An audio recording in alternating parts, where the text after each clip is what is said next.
Рад вас сегодня традиционно видеть на моей пресс-конференции, которая посвящена итогам 2025 года.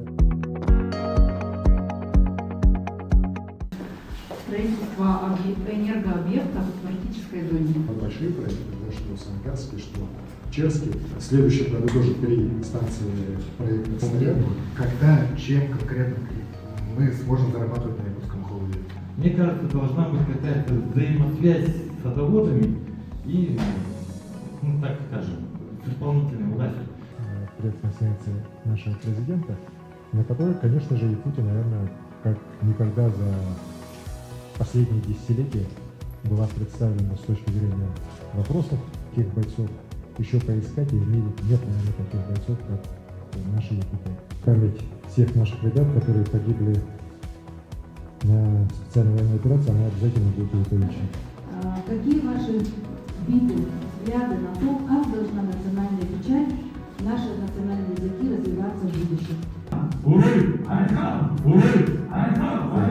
Центру СУВАК мы, конечно, будем их поддерживать и поддерживали.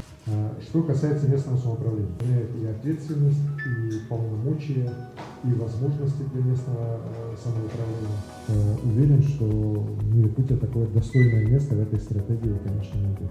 Я рад, что достойные кадры сейчас в муниципальных средствах массовой информации появились. Вот еще раз говорю, вовлечение ребят, которые с вами возвращаются в мирную жизнь, вовлечение их опыта, такие позитивные перемены, но абсолютно необходимы всему нашему обществу. По внутриустным перевозкам падения по сравнению с этим годом мы не допустим. По мастер-плану сейчас реализуется 19 годов. В целом, я считаю, что сельское хозяйство сейчас, конечно, должно быть очень серьезно заточено на решение главной задачи. Они должны больше сельхозпродукции производить. У нас в целом улучшилось качество сдачи этих. В нынешнюю эпоху надо повышать в целом качество образования. Такой национальной республики, как Якутия, конечно же, мы должны поддерживать и все государственные языки, все официальные языки.